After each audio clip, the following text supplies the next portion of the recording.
It was good that I was afflicted, good that I was addicted, that led to repentance, that led to forgiveness. And though you may not see me through it all, if I ordered the steps, I ordered the fall. Though you may not see me through it all, I ordered the steps, I ordered the fall.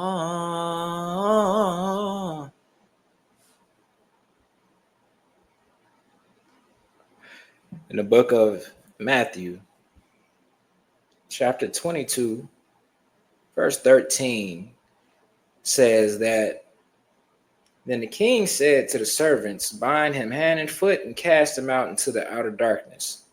There shall be weeping and gnashing of the teeth. For many are called, but few chosen. For many are called, but few chosen. Know that everyone is not able to go with you where it is that you're destined to head. Everyone is not built for what you are being built for and what you've been being built for your whole life.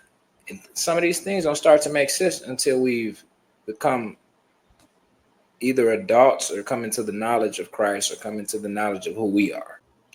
Like when I was younger, like I believe many of us young men or boys, we know what we want to do, and it usually consists of, for Black kids, sports or some form of entertainment. But we don't know that there are a million people playing. There are a million people that sing, a million people that dance. And so the chances of you getting picked in that are what?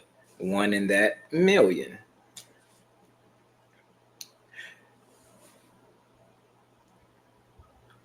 When my journey began, things started being revealed to me, and one of those things was that the Lord can use anything to keep you until he is ready to teach you and lead you. It is not so much that we're waiting on him to be ready. It's as if he's waiting on us to be ready.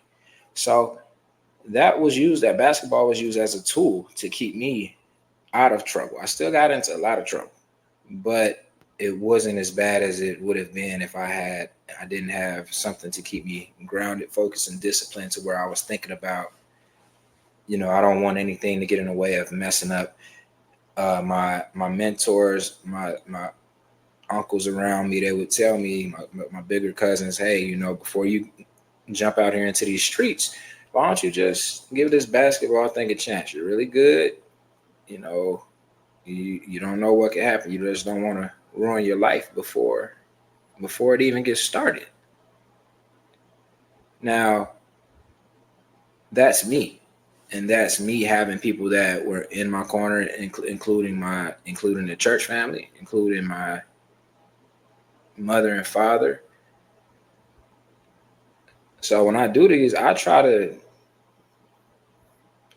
talk to a young man that has a similar background, but he probably didn't have that person around that could say that. So instead of him using or pursuing a talent of his, he decides to go ahead and do what seems right and what seems fair in his eyes, which is to go ahead and make money the best way that he can, while he is looking at his family starve, his family go through hard times. And I used to say, I'm a man. At 13 years old, man, I'm a man. The things I do, really by 15, I'll start saying it. But most of us consider ourselves adults in the hood about 12 years old. And it's because of the things that we have to do, the way that we have to grow up. We're starting to have responsibilities. We're starting to pay bills in some cases. And then if we're fortunate enough to live long enough, we learn, man, that wasn't any of our responsibility, that we weren't men, we were boys, and we were doing our best to fill the role as a man, trying to fill the role as a man. So, speaking of everyone not being able to go,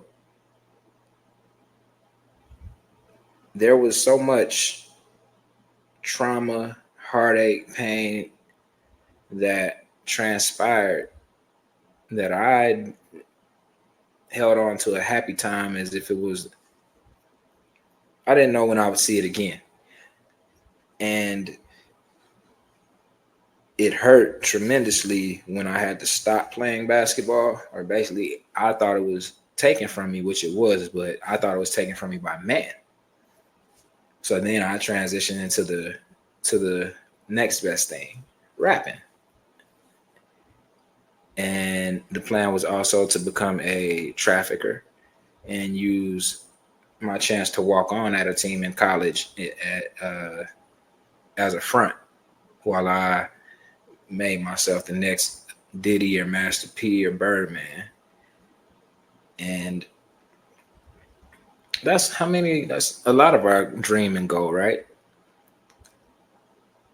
But I heard the calling and things became revealed and things became more clear. It's like, well, you had all these things planned, true and sure enough. But if you do this, if you continue down this path, you have to choose me or Satan.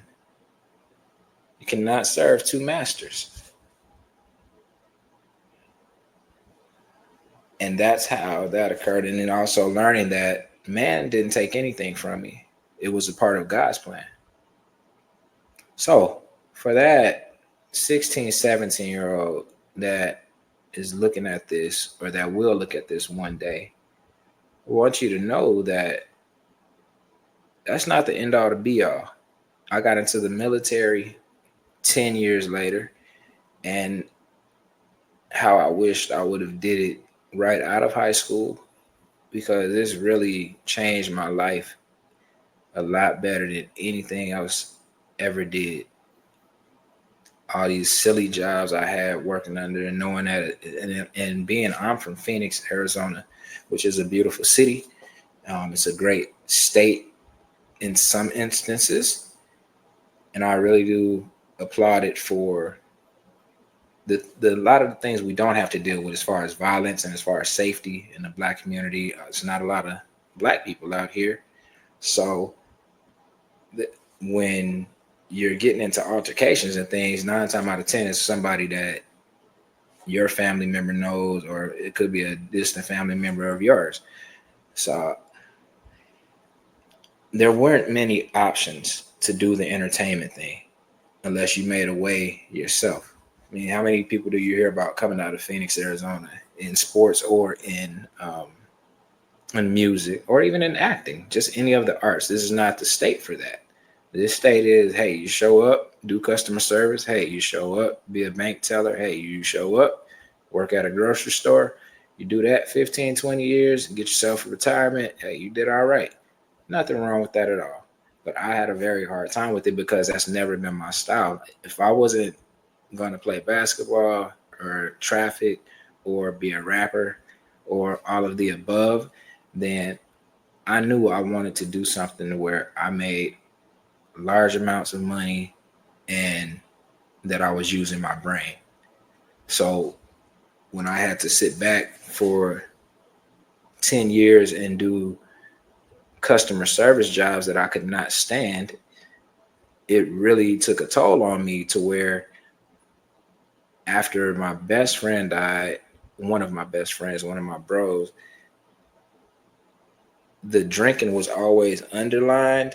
I'd always dabbled in it since I was 12, but it didn't become heavy until 19. What occurred ended up being, I get out to South Carolina after I acknowledged my calling into ministry. And then when I get out there, what would have helped me tremendously was getting my minister's license so that I could get scholarships. I was at a private Christian school there. And that financial aid and that tuition is something else. So I end up in debt. It's a different ball game there. I can't get anyone to do what they say they're going to do back home in Phoenix as far as licensing me, even though I did everything that they asked me to do and then some. And it was genuine. It wasn't even so much that they had to do it, that they had to ask me, because when I acknowledged my calling and when I said I'm going to do this and do my best to represent Jesus Christ and bring others to Jesus Christ, I went all in. I changed my life. I stopped doing things that I used to do. And I wasn't always successful at it. Now, I slipped, I fell, I slipped, I fell, and I got back up. But at this time, for 3 years, there was nothing that I was doing to where someone could say, hey, we're not going to give you your license, especially if I'm out here broke and fighting with these people. Because I'm a city boy down south, and I'm thinking you have freedom of speech. I'm thinking that this is college. They want your true thought, your true opinion. So I'm telling it like it is, from a kid from the ghetto that is book smart. But that comes off as arrogance, just like my approach in basketball came off as arrogance with the coaches, which got me in my situations that I ended up in. Now, I don't want to mistake it as if I was like a terrible teammate, as if I was thinking that I was just a superstar and had like this chip on my shoulder and that you couldn't tell me anything. It wasn't anything like that. They just did not like me. Regardless of me being a leading scorer, regardless of people coming to the games knowing that me and the team was going to play, didn't matter. And I know that it had a lot to do with my confidence. So the coach, the church people, my best friend passed, and I'm steady getting picked on by adult men. But I've been a man since 13, so there's no way that I'm going to let them beat me, and I'm going to find my way. You're not going to stop anything. Isaiah passes. I'm about to get kicked out of school and be headed back to Phoenix, Arizona. I've started to drink.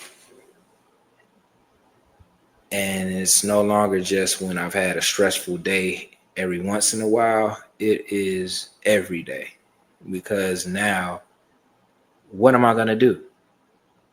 This was not the plan. I had a perfect plan from the time I was 12 years old, and all that hard work I did for 6 years got wiped away in less than a semester in high school, in less than 2 years in college, and now my buddy's gone.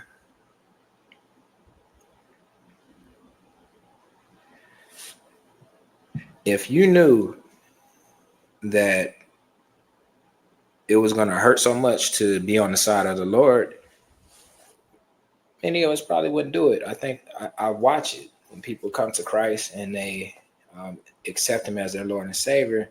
I think there's this expectation that everything is going to be so much better and that you just won't have as many trials as you did previously, when in all actuality, what you're overwhelmed about and why you feel that is because the Holy Spirit has entered into you and you feel peace and joy that you did not feel before. And it's an amazing feeling, but that didn't mean that you weren't still going to go through something. And as a matter of fact, if Satan really wanted you, you might go through it harder than you did when you were on the streets or when you were living in the world. And that's exactly what I experienced. I'd have my conversations with the Lord at nighttime. I'd say, God, I could have stayed in the streets for this. That at least in the streets, I knew who didn't like me. I knew who did like me. And okay, that's what it was. These college games, these church games, these work games, I don't like it. I'm ready to just run up and punch you in your face, and let's handle our differences from there, because clearly you have a problem with me. But it's not how things are done.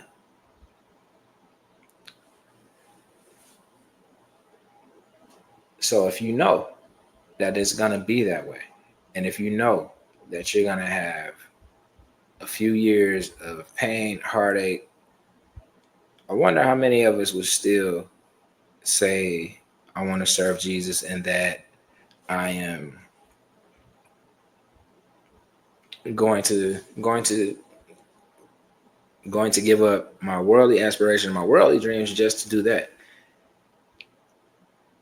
Because it's not what we think. And the reason being is because we're in the world, but not of the world, right? So, just as I've talked about, being the salt of the world, the salt of the earth, letting our light shine, some people are not going to like that, and they're going to want our light to be dimmed. They're going to want us to move out of their way. They don't like it, and the only thing that the reason they don't like it, they don't know why, but it's because of their father, who is Satan. Jealousy, pride, contentment. So Satan would use people, and he will use them to attack you. But while that's going on, those who are called according to his purpose will be okay. And God is not going to let you fail. If you can hang on through the test, through the trials, through those hard times, God's not going to let you fail, because you're his now. All that the Father have given me are mine, and no man can pluck you out of the hand of God. So I wanted to encourage someone and let you all know that this is what the Dreaming in the Storm is about. Young men, young ladies, young people, older, that haven't figured it out yet and been going through it. This is what it's about. The difference that you've always had, the difference that you always make, and you couldn't quite understand why you get treated a certain way. And it's because you have something special on you. You have something special in you, and that the Lord would like to use you. And he want to use you in a very mighty, mighty way. So can you deal with what's going to come with it? The ridicule? Can you deal with? Actually, it's not even can you deal with it. Here's the deal, guys. If a man is coming against you, and it's only because of who you are, and things haven't been going well for you, but you're still alive and you still have another day, that shows you there that God's hand is on you.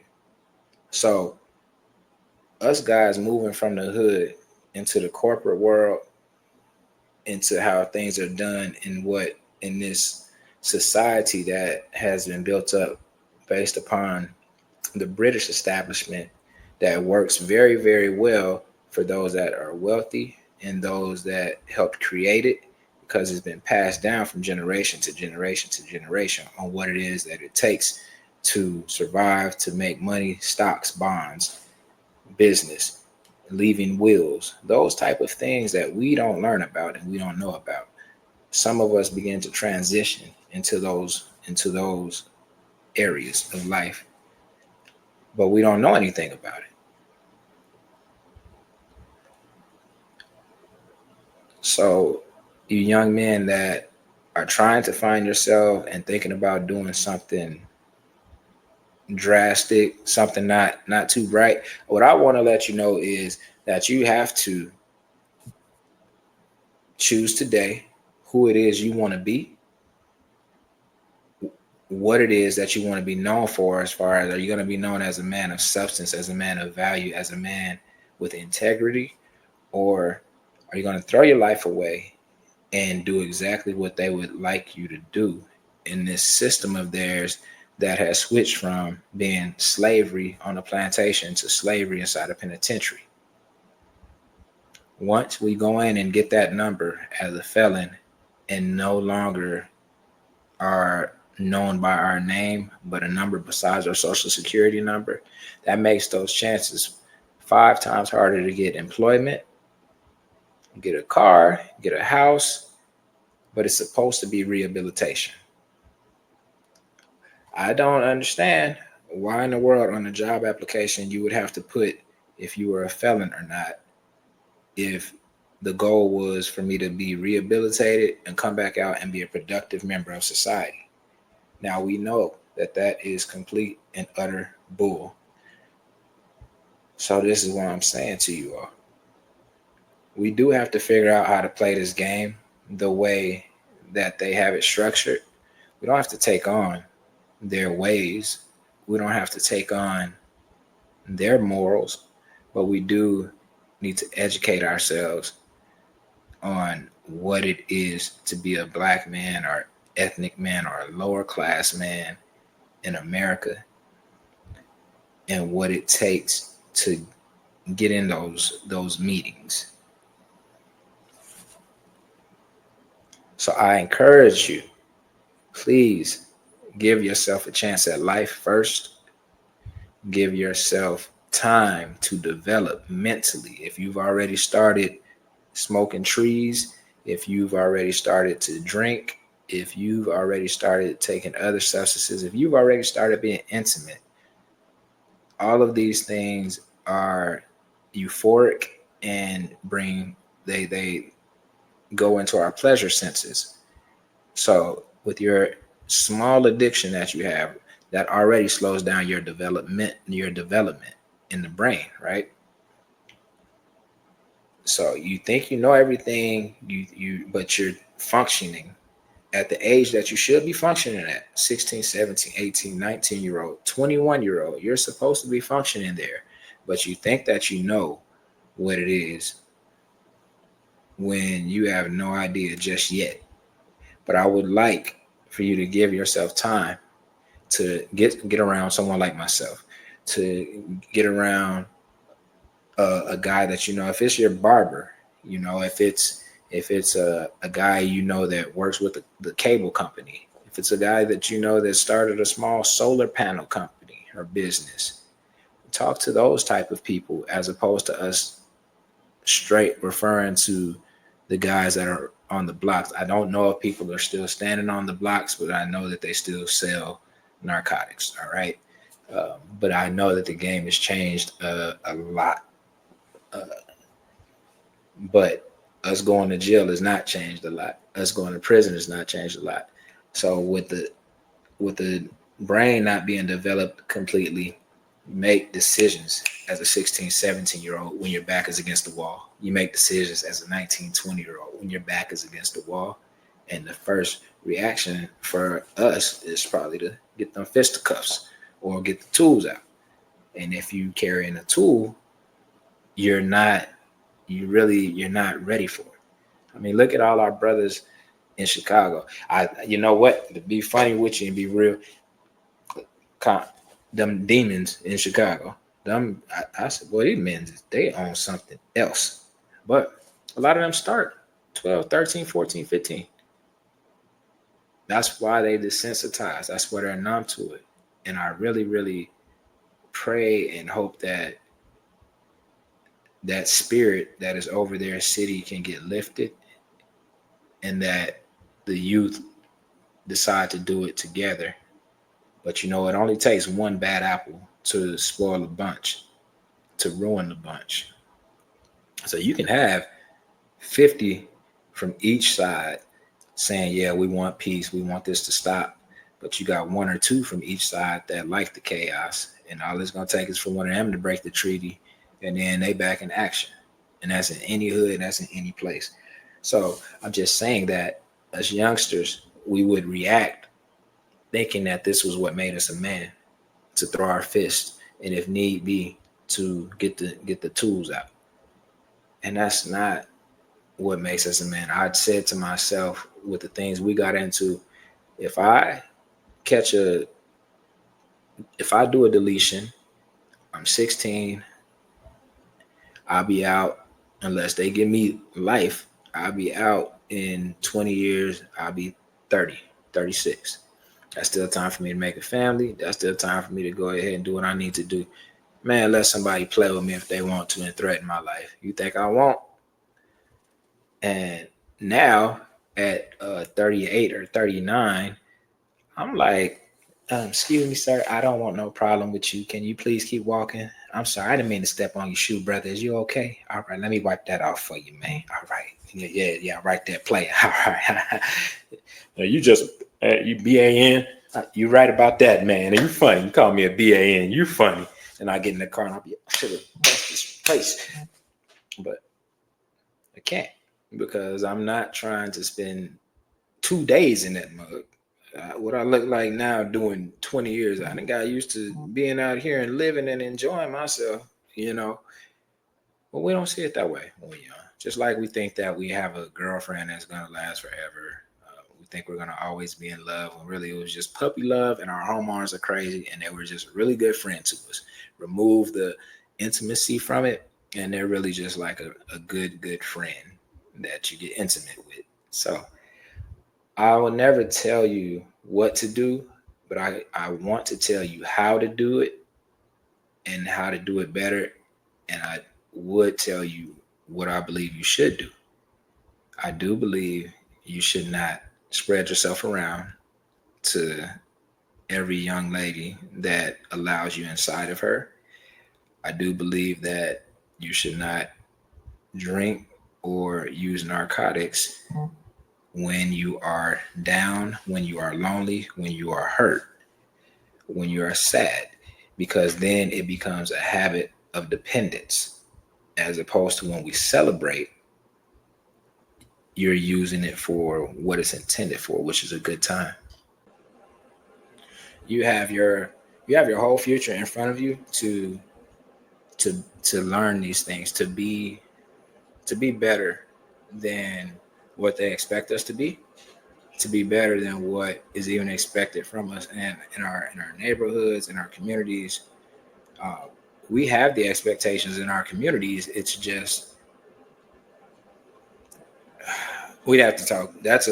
We have the expectations in the communities, but the expectations end up being letdowns because I believe that we have the wrong teachings involved as far as the women leadership, as far as the lack of male leadership, and even a lot of the male leadership that we do have that is either educated or the pastors or um, sometimes the street guys, right? All of them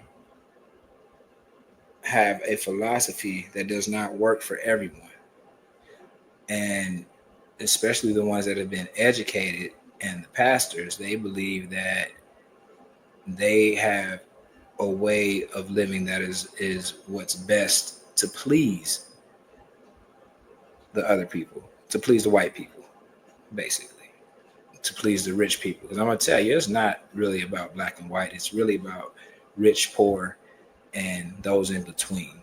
But we use race as the face of excuse and in the face of hate. But a lot of the educated guys, once they get educated, once they move into the suburbs and they've been going to meetings with white people and they've been going into the stores with white people, they lose their identity and they feel like because they gain the seat at the table, if they show their culture, they show who they are, then they're somehow going to be shunned. And it's like, man, you already got your degree. You already got through the interview. You already got into the office. You already got your practice. You do not have to do everything the way that they want, but you do have to play the game. You can play the game without leaving your family behind. They've A lot of them feel like they're too good to come back, and sometimes it's not even feeling like they're too good. It's just that they've gotten their piece of the pie, and they want to ensure that their immediate family has reaps the benefits of that in themselves. So we spend all this time trying to emulate them. You don't have to emulate anything from them.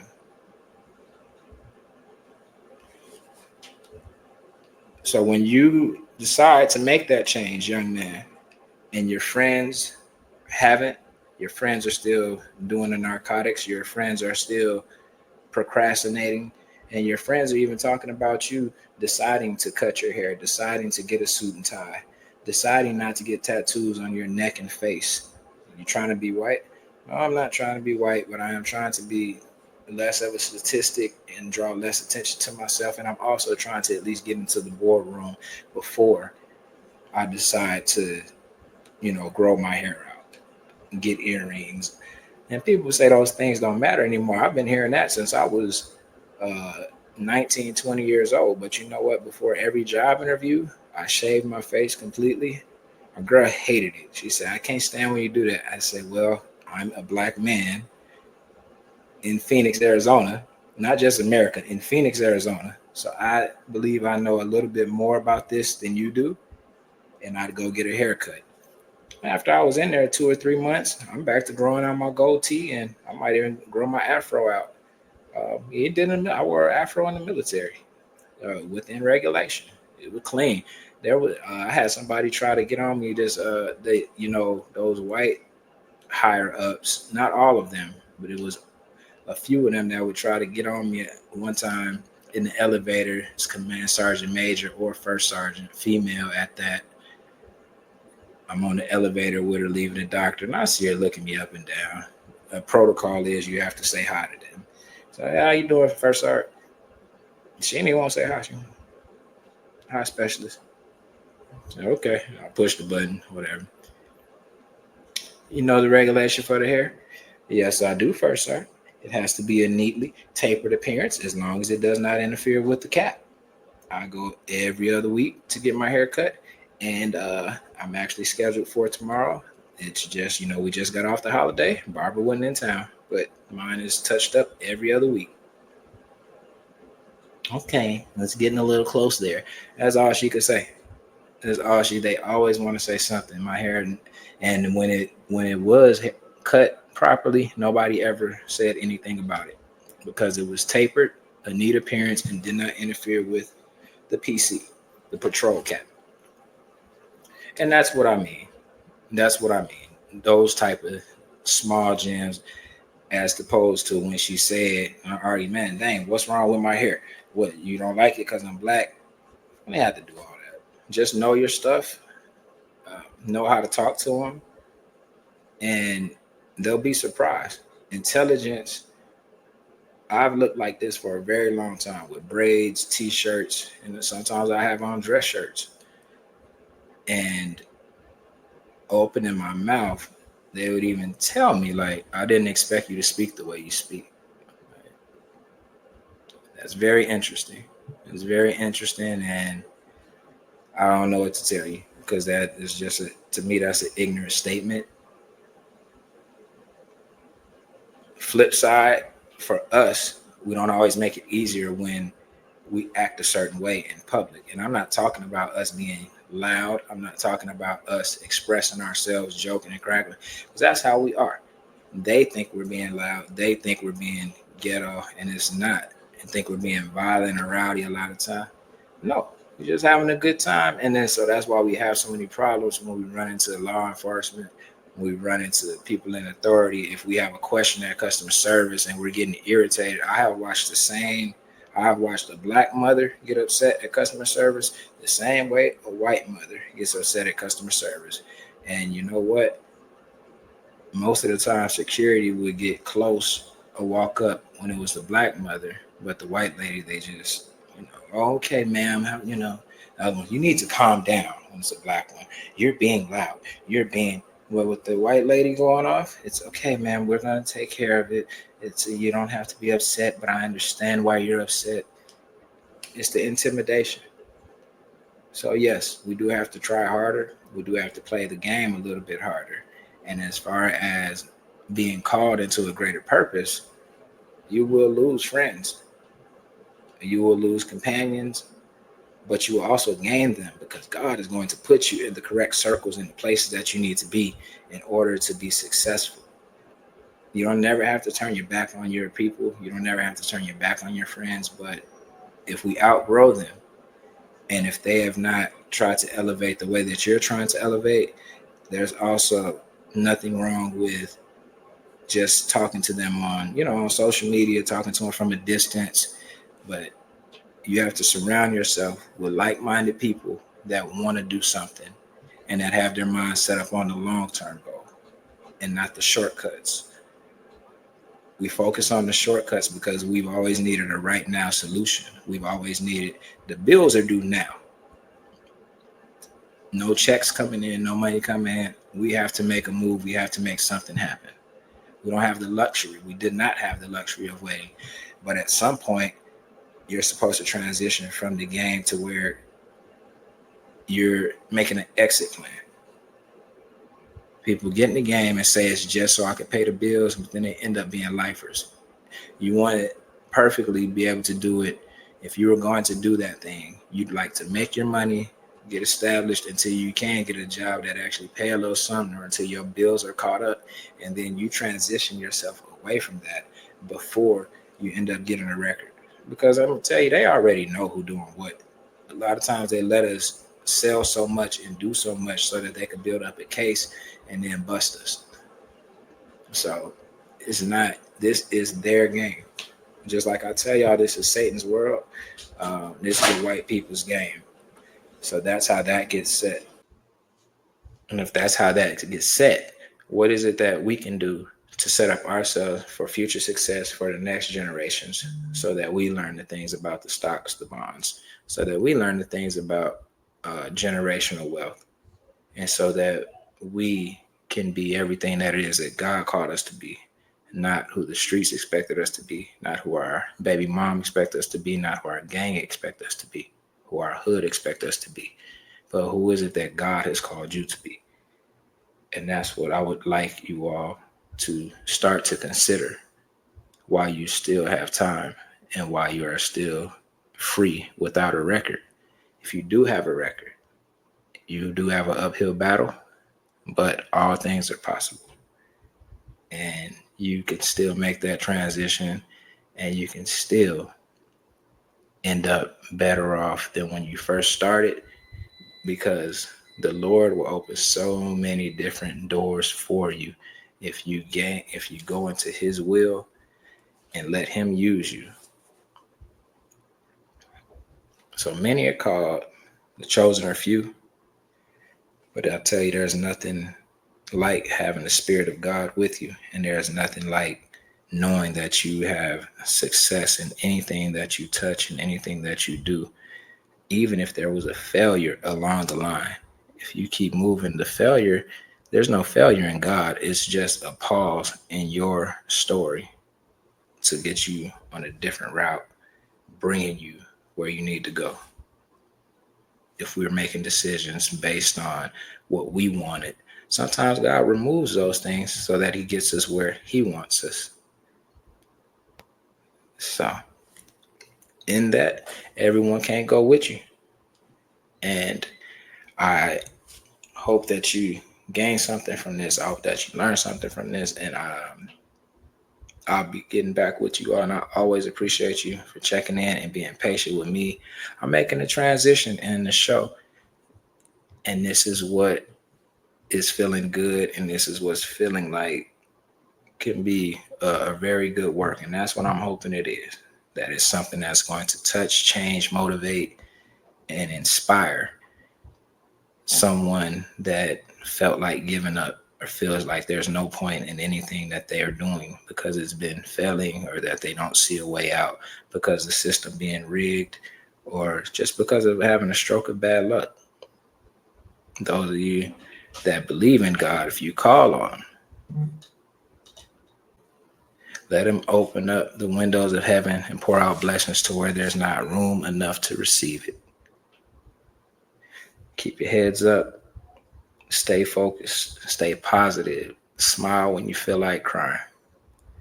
Dreaming in the storm. J.O. Asterisk, the explicit star. Signing out, you dig? One.